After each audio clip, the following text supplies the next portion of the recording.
ಪಟ್ಟಿ ಕೊಟ್ಟಿದ್ದೀರಿ, ಅದು ಕೊಡ್ತಾ ಇದ್ದೀರಿ ನಿಮ್ಮ ಕೈಯಲ್ಲೇ. ಸರ್ ಅಧಿಕೃತ ಆಕ್ಷೇಪಣೆ ಬಂದಿದೆ, ಫೋನೇ ಬಂದಿದೆ ಸರ್. ದೂರವಾಣಿ ನೀವ್ ಏನ್ ಬಿ ಮಾಡ್ರಿ, ಈಗ ಆಕ್ಷೇಪಣೆ ಬಂತು ಅಂದ್ರೆ ಅವ್ರು ನೀವು ಸೀಟ್ ನಿಂತ್ ಬಿಟ್ಟು ಹೊರಗೆ ಹೋಗ್ರಿ ಅಂದ್ರೆ ಹೋಗ್ಬಿಡ್ತಾರ, ಮತ್ತವ್ರಿಗೆ ಚಾರ್ಜ್ ಕೊಟ್ಟು.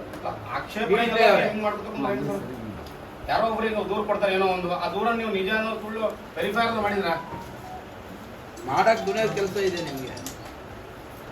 ಅಲ್ಲ, ಬರೀ ದೂರವಾಣಿ ಮುಖಾಂತರ ಒಂದೇ ಒಂದು ಆಕ್ಷೇಪಣೆಗೆ ಒಬ್ಬ ಶಿಕ್ಷಕರ ಆತ್ಮಸ್ಥೈರ್ಯ ಕುಶಪ್ಲೆ ಮಾಡ್ತಿದ್ರಲ್ಲ, ಇದು ಸರಿನಾ ಸರ್? ಯುನಾನಿಮಸ್ ಡಿಸಿಷನ್ ತಗೊಂಡು ದಟ್ ಈಸ್ ದ ಫೈನಲ್ ಇರ್ತದೆ. ಮಿನಿಸ್ಟರ್ ಬರಲಿ, ಸಿಎಂ ಇರಲಿ, it is not suppose not to change anything.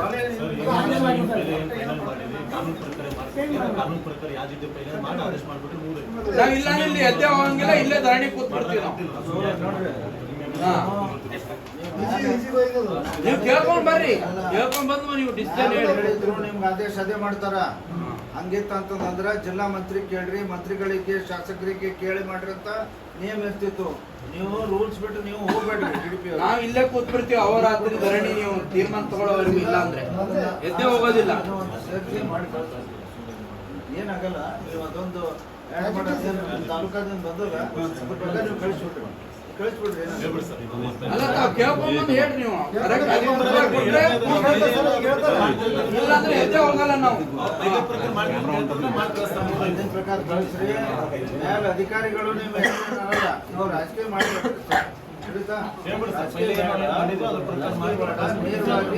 ಏನ್ ನಿಯಮ ಅದ ಅದ್ರ ಪ್ರಕಾರ ಕಳಿಸ್ರಿ. ಇಲ್ಲ, ಅಧಿಕೃತವಾಗಿ ಸೈನ್ ಮಾಡಿ ಕೊಡ್ಬೇಕು. ಇವ್ರಿಗೆ ಪಟ್ಟಿ ಕೊಟ್ರೆ ಆಗ್ತದಲ್ಲ.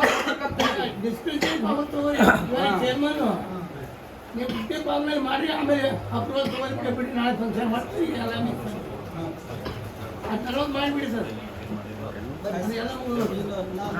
ಮೊದಲು ವಾರ್ತಾ ಇಲಾಖೆಗೆ ನಾನು ಏನು ಪ್ರೋಸೆಸ್ ಕಳಿಸಿದ್ದೇನೆ ಅದೇ ಲಿಸ್ಟಿಗೆ ನಾನು ಸ್ಟಿಕ್ಕರ್ ಹಾಕ್ತೇನೆ. ಆಮೇಲೆ ಏನು ಅವ್ರಿಗೆ ವೋಟ್ ಮಾಡೋದು ಹೇಳಿ ಇವತ್ತೇನು ಬಂದಿದೆ, ಮತ್ತು ನಾನು ಇವತ್ತು ಅದನ್ನೇ ಈಗ ಸೈನ್ ಮಾಡಿ ಪತ್ರಕರ್ತರಿಗೆ ಕೊಡ್ರಿ. ಇಲ್ಲೇ ಬಂದಾರಲ್ಲ ಸರ್, ಈ ವರ್ಷದ ಕೊಡ್ರಿ, ಇನ್ನೊಂದು ಸೈನ್ ಮಾಡಿ ತರಿಸ್ರಿ ಪಟ್ಟಿ ಮಾಡ್ರಿ. ಅದ್ರ ಅಜೆಂಡಾದಾಗ ಸೆಲೆಕ್ಟ್ ಮಾಡಿದ್ದು ಅಜೆಂಡಾ ಕಾಪಿ ಹಚ್ಚಿರಿ, ಎಲ್ಲರೂ ಸೈನ್ ಮಾಡ್ಯಾರ. ನಿಮ್ಗೆ ಸೆಲೆಕ್ಟ್ ಮಾಡಿ ಮಾಡ್ತೀನಿ.